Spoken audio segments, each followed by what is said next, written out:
The UN Security Council has voted to terminate the mandate for the UNIFIL peacekeeping force in southern Lebanon at the end of next year. EU Foreign Policy Chief Kaja Kallas has summoned the Kremlin's Brussels envoy for talks after Russian attacks damaged the European delegation in Kyiv. The UN Security Council has voted unanimously to terminate the mandate for the UNIFIL peacekeeping force in southern Lebanon at the end of next year after nearly 5 decades. It comes after Israel and the US pushed for the force to be ended, calling on the Lebanese armed forces to take on greater responsibility for eliminating the influence of the Hezbollah militant group.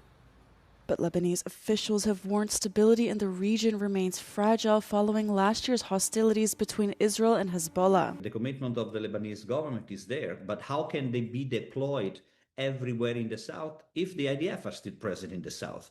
So these are the things that are very difficult to comprehend, that if you want the full deployment of the Lebanese army, you also have to withdraw to your positions. The presence of IDF in the south is a violation of Lebanese sovereignty and is a violation of 1701.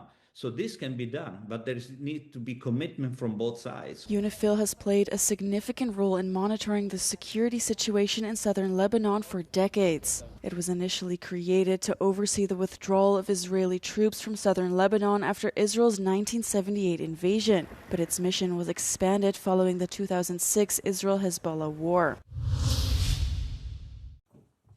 The European Union has formally summoned the Russian envoy in Brussels in response to the strike on the Ukrainian capital, which severely damaged the bloc's mission in Kyiv. 2 Russian missiles struck a civilian building within 50 meters of the European delegation in the span of 20 seconds overnight into Thursday. The shockwaves from the attack caused severe structural damage to the mission's office space. The EU's foreign policy chief, Kaja Kallas, has responded to the attacks, stressing that it's a crime to target diplomatic missions in war. The Vienna Convention of 1961, which Russia is a signatory to, mandates protection for diplomatic and consular missions during wartime. Kallas also slammed the Kremlin for escalating the conflict instead of pursuing peace and summoned Moscow's EU envoy Karen Malayan for talks. Separately, European Commission President Ursula von der Leyen said she was outraged by the barrage targeting Kyiv. And this is another grim reminder of what is at stake. It shows that the Kremlin will stop at nothing to terrorize Ukraine, blindly killing civilians, men, women and children, and even targeting the European Union. This is why we are keeping maximum pressure on Russia. That means tightening our sanctions regime. We will come forward soon with our 19th package of hard-biting sanctions. And in parallel, we are advancing the work on the Russian frozen assets to contribute to Ukraine's defense and reconstruction.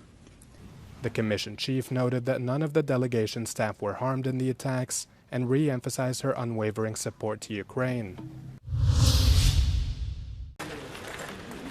The Russian drone and missile attack killed at least 18 people and injured 48 in the Ukrainian capital of Kyiv. At least 4 children are among the dead in the attack, which used drones, cruise and ballistic missiles. The attack impacted more than 20 locations across the capital, totally destroying a 5-story residential building. Residents were left stunned by the strike as rescue teams searched to find people under the rubble of fallen buildings.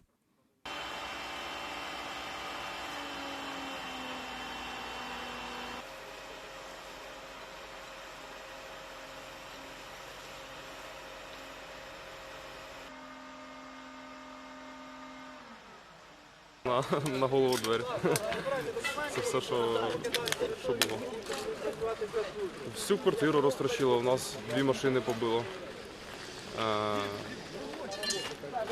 Так, поки зараз ще дуже не роздивлялися, вийшли одразу на вулицю і пішли в укриття.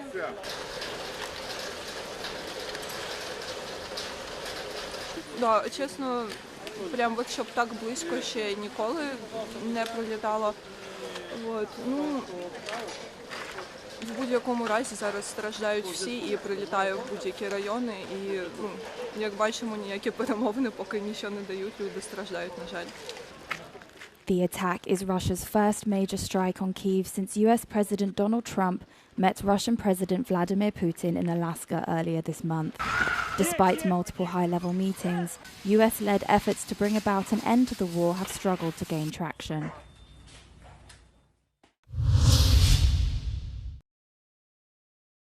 Israeli airstrikes on Thursday hit the Yemeni capital Sana'a, according to the Houthis and Israeli military. There were no immediate reports of casualties. Residents reported loud explosions in the southern and western parts of the city. The Israeli Defense Ministry said it targeted a military site in the Yemeni capital operated by the Iran-backed Houthi group. The ministry also noted that the Israeli Air Force has also intercepted 2 drones fired from Yemen towards the country, making it the third Houthi attempt to strike Israel this week. The Houthis have regularly launched missiles and drones toward Israel and targeted ships in the Red Sea throughout the entirety of Israel's war on Gaza. Houthi fighters say the attacks are a display of solidarity with Palestinians who are being killed in the thousands by the Israeli regime. They have also repeatedly vowed to continue their attacks until Israel ceases its attacks on Gaza and the Palestinian people. In May, the Houthis signed a deal with U.S. President Donald Trump to cease their attacks on the vessels in the Red Sea, a crucial global trade route. Cloudberries are an elusive golden berry which grow near swamps throughout Sweden, but are more common the further north you get.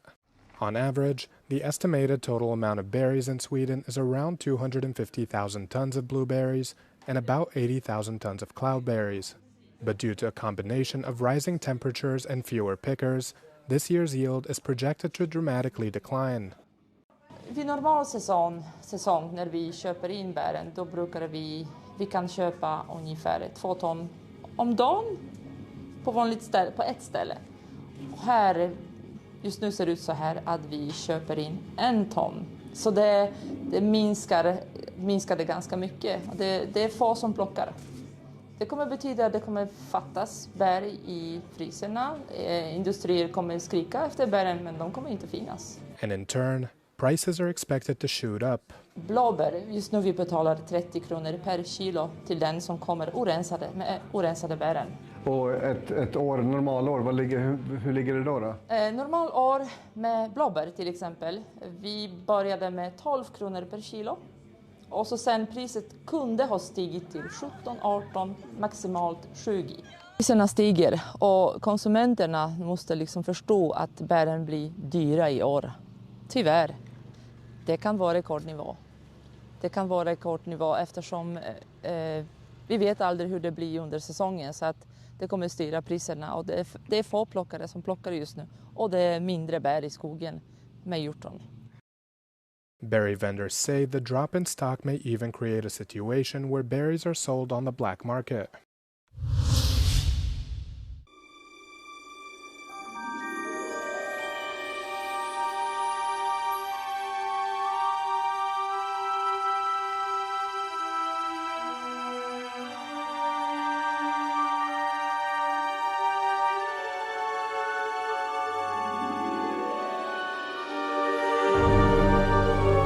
This one has what appears to be a bony collar around its neck with four huge spikes sticking out of the side of it. Now, some of the spikes are broken, has been in the ground for 165 million years, so it's not in perfect condition. But one of these spikes is 87 centimetres long. And of course, in life, it would have been covered in some sort of horny covering, you know, like our fingernails are made out of that sort of material. So it would have been even longer. And yeah, we have a whole range of other kind of isolated spikes stuck to each other. We have these kind of teardrop shaped plates, and we don't really know where all of those go on the body.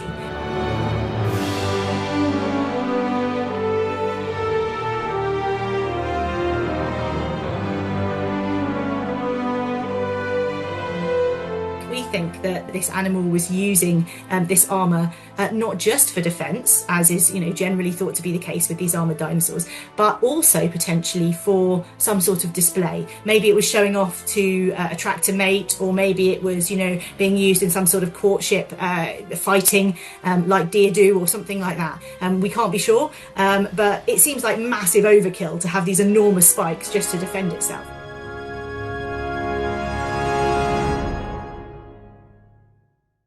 Do British people support the creation of a European army with the UK?